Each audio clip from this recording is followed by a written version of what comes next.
¿cómo están? El día de hoy vamos a hablar acerca de las infecciones de transmisión sexual más comunes, como ya vimos algunas partes importantes.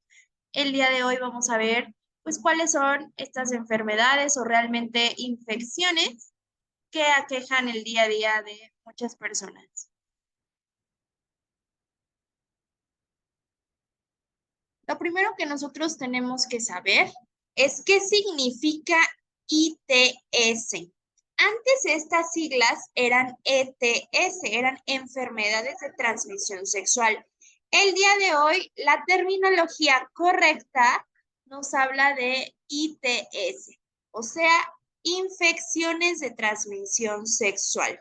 Como su nombre lo indica, se van a transmitir de manera sexual a través de las relaciones sexuales, pueden ser anales, vaginales o incluso orales. Estas pueden ser causadas por bacterias, por virus, por hongos, parásitos y protozoos. Entonces, pues hay una amplia gama que vamos a encontrar que puede generar este tipo de problemáticas. Entonces, vamos a iniciar con lo básico. Si nosotros empezamos o detectamos que una persona o nosotros mismos tenemos algún tipo de malestar, lo que vamos a realizar, lo que debemos de hacer es acudir al médico para revisión. No debemos de automedicarnos, ya que esto puede ser contraproducente y podemos generar que las personas tengan problemáticas a futuro. Por eso es importante tener un tratamiento adecuado, porque en algunas enfermedades que suelen ser más complejas, pueden existir complicaciones si no se tratan correctamente, como problemas de esterilidad, como problemas de cáncer o algunos otros tipos de problemáticas severas. Es muy importante que nosotros tengamos un diagnóstico certero si es una infección de transmisión sexual o no. Esto propiamente debe de ser realizado por un ginecólogo. Sin embargo, nosotros podemos conocer la sintomatología que puede indicarnos que tenemos una infección de transmisión sexual. Vamos a hablar de esta sintomatología. Ahora, antes de avanzar con esta sintomatología, es importante tener en cuenta lo siguiente. Las mujeres y los hombres van a tener sintomatología similar. Hay algunas cosas que cambian, obviamente, pero esto es como algo estándar. Una persona debe de tener un chequeo médico para que realmente vean estos síntomas. ¿Por qué? Porque puede ir cambiando de acuerdo al sistema inmunológico de cada persona. En el caso de las mujeres, lo primero que se llega a alterar es el flujo vaginal. Se tiene que eh, considerar mucho que un flujo anormal es cuando ya empieza a presentar algún tipo de olor desagradable. Entonces, todo esto tiene que considerarse. Puede haber problemas desde llagas, ronchas, ampollas cerca de los órganos, ano o boca.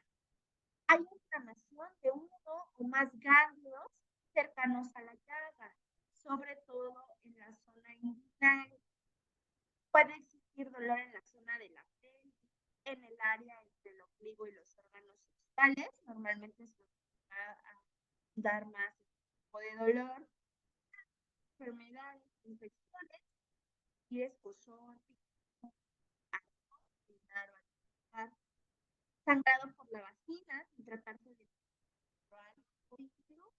tener relaciones sexuales dolorosas o sangrados, es importante considerarlo. Ahora, hablando del periodo menstrual, si las mujeres llegan a tener periodos menstruales con sangrado excesivo o incluso ausencia de la menstruación, yéndonos como a estos extremos, podemos generar o podemos indicar, puede ser el indicador de algo que esté pasando. Ahora, es diferente que una mujer tenga un periodo menstrual abundante siempre a que se altere solo alguna vez y que pueda tener como dolores o situaciones complejas, ¿no?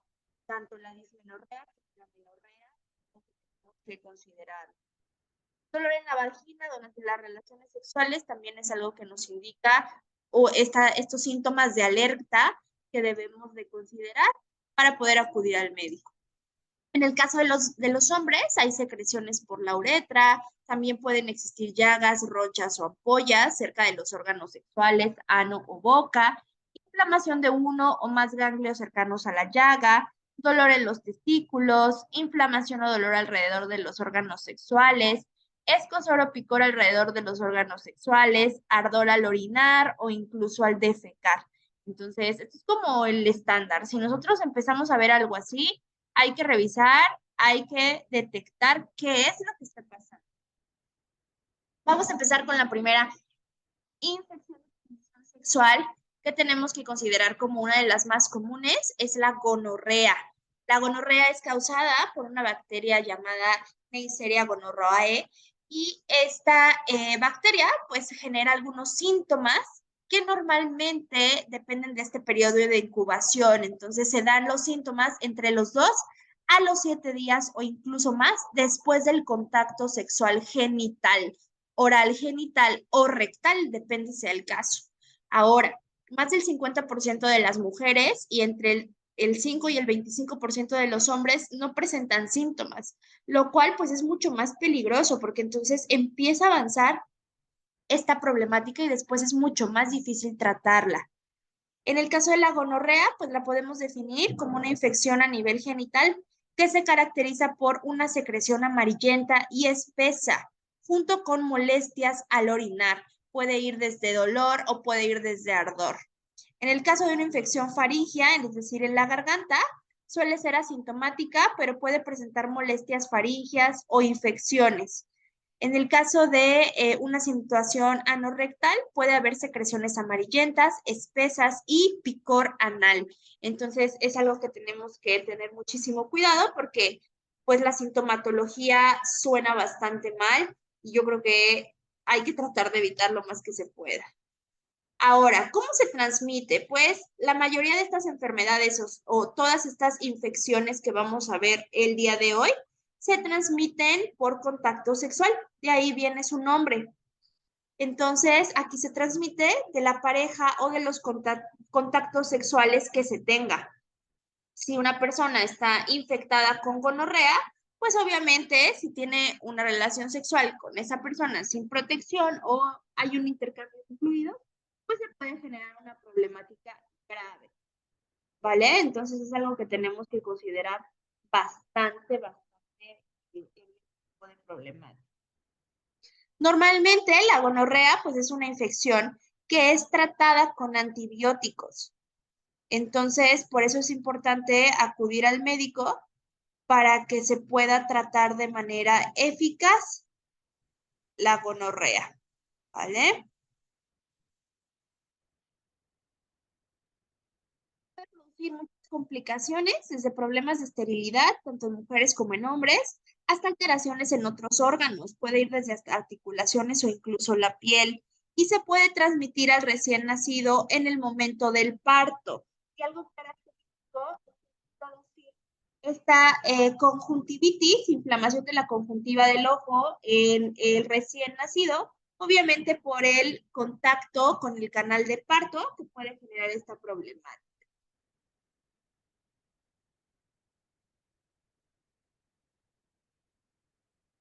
Vamos con la siguiente, infección de transmisión sexual, sífilis. La sífilis está ocasionada por la treponema pallidum. La sífilis es una infección crónica generalizada que puede ser de transmisión sexual y en la que se alternan periodos de actividad interrumpidos por periodos de lactancia. En la mayoría de los casos, la transmisión de una persona a otra se produce por contacto sexual, ya sea oral, vaginal o anal, y se genera una lesión sifílica. También puede producirse a través de un contacto sanguíneo. Entonces, pues tenemos que tener mucho cuidado a la hora de una transfusión, por ejemplo. Hay que revisar todo ese tipo de problemáticas, ¿vale? En cuanto La parte clínica, en la mayoría de los casos, suelen ser asintomáticos, lo cual, como ya lo dijimos, puede llegar a ser más peligroso. Entonces, tenemos que dar este punto. Va a generar la primer sintomatología o la primer muestra de que una persona tiene sífilis, se empieza a generar una llaga y esta llaguita normalmente es indolora, o sea, no nos duele. Se va desarrollando en etapas y pueden ir variando estas etapas. Es algo que tenemos que considerarlo mucho. Va a ir apareciendo primero una llaguita, después otra llaguita, en la zona normalmente de los genitales, en el recto o en la boca. Y una vez que se cura la llaga inicial, la segunda etapa se caracteriza por la aparición de mucho salpullido. Luego no se van a presentar síntomas hasta la última etapa, que puede ocurrir tiempo después. Sin embargo, la etapa final puede provocar daños a nivel cerebral, a nivel de nervios, ojos o incluso corazón. Normalmente todo esto aparece en la primera etapa entre 20 y 40 días del contacto sexual. Ahí es donde va a aparecer la primera úlcera, que ya les dije que va a ser indolora, y entonces después de ahí se va a todo este proceso que yo les había comentado. Sin embargo, si no se va a tratar la infección, puede pasar a la tercera etapa, a la segunda y así sucesivamente. Entonces, entre más rápido las personas detecten esta llaguita, que va a ser algo anormal, hay que irnos a revisar, ¿vale? Ahora, las mujeres embarazadas pueden transmitir la infección al bebé y se puede producir congénita. Entonces, ojo con este tipo de infecciones bastante peligrosas. Otra de las enfermedades más comunes, de estas infecciones de transmisión sexual más comunes, es el virus de papiloma humano, por sus siglas VPH. Es un tipo de infección muy compleja porque existen más de 200 virus relacionados y algunos de estos se transmiten por relaciones sexuales vaginales, anales u orales. Podemos decir que hay dos grupos de VPH de transmisión sexual, los de riesgo bajo y los de riesgo alto. Ahorita los vamos a ver mucho más explicados en una imagen que les traigo más adelante. Los de VPH de riesgo bajo casi no causan enfermedades. Sin embargo, como cualquier tipo de enfermedad o infección, depende mucho nuestro sistema inmunológico. Entonces, hay que tenerlo en cuenta. Eso es lo que les estaba comentando en la lámina pasada. Tenemos demasiados grupos o demasiados tipos, más bien, de papiloma, del virus de papiloma. Los dividimos en dos, alto riesgo y bajo riesgo. Normalmente los que van a ocasionar las verrugas genitales son el 6 y el 11. Y los que pueden estar más relacionados con cáncer es el 16, el 18, el 31, el 33, el 45, el 52 y el 58. Entonces, ojo aquí con este tipo de situaciones. Ya hay análisis, obviamente los manda el psicólogo, para que puedan detectar qué tipo de VPH tenemos. Entonces, es bien importante revisar eso. Se dice que todas las personas tenemos algún tipo de VPH. Sin embargo, la mayoría de las personas que tienen VPH llega a ser de bajo riesgo. Aún así, no quiere decir que sea algo delicado. No debemos tener ningún tipo de VPH. Entonces, es importante tener en cuenta pues, las revisiones que se realizan de manera cotidiana con el ginecólogo para evitar tener alguna de estos tipos de infecciones de transmisión sexual. En la mayoría de los casos, esta infección es asintomática y puede aparecer entre 1 y 20 meses después del contacto sexual con una persona que tenga esta infección. Se empiezan a generar unas lesiones irregulares, estas verrugas con aspecto de coliflor, eso es muy característico, aunque también pueden presentar un aspecto aplanado. Hay determinados tipos de virus de VPH y se consideran precursores del cáncer del cuello del útero o genitales externos. Es justamente lo que les mostraba en la imagen anterior. El recién nacido también puede contraer esta infección en el parto por la vía vaginal si la madre presenta algún tipo de verrugas en ese momento. Entonces, ojo ahí con ese tipo de situaciones. La siguiente infección es de las más feas. Eh, es muy común en zonas tropicales, en zonas donde hace mucho calor, donde hay mucha humedad. Es de las más complejas, más desagradables. Cuando estaba realizando la presentación y estaba buscando como imágenes para mostrarles, fue muy desagradable. Entonces tienen que tener como mucho cuidado cuando busquen este tipo de información. Los síntomas más comunes de las ladillas es mucho picor en la zona genital o en la zona anal y aparición de piojos o huevos de color blanco en el vello púbico. También esta enfermedad puede ser conocida como piojos a nivel de, no sé, en el caso vaginal o en el caso de la zona del pene y todo eso. También puede afectar cualquier área con pelo, entonces cuidado de las personas que son como muy peludas porque pueden tener como más probabilidad a que esto se extienda. Se va a transmitir las ladillas por contacto íntimo o por contacto con la ropa de cama, ropa infectada, toallas de una persona que tenga ladillas, teniendo en cuenta que la ladilla no puede vivir más de 24 horas fuera del huésped. Entonces, ojo ahí para tenerlo en cuenta.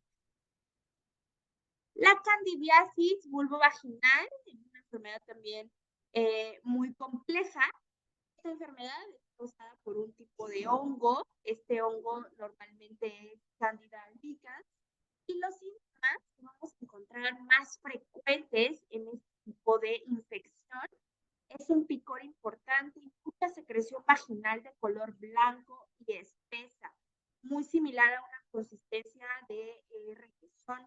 Es frecuente que aparezca justo antes del periodo menstrual y también puede existir un olor muy complejo, ligeramente a pescado, dolor vaginal, quemazones genitales externos y mucho dolor al orinar.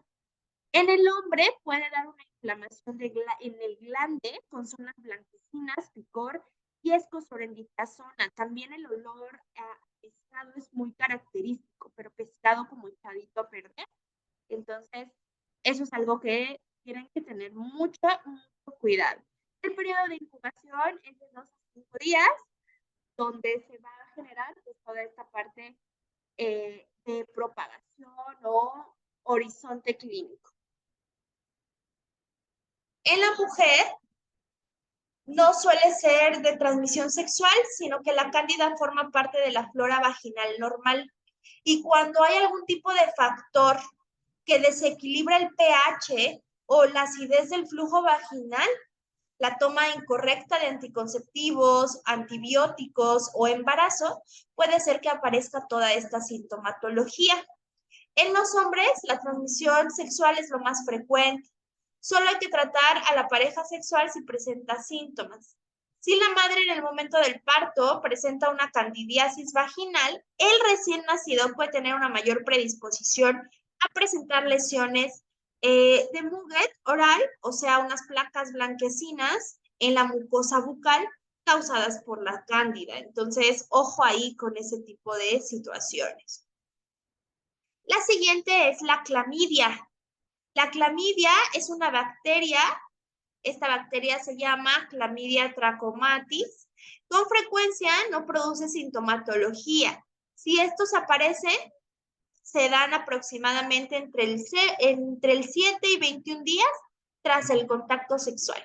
En el caso de los hombres o los varones, se da una secreción clara y transparente acompañada de muchas molestias al orinar. Se genera uretritis no gonocócica.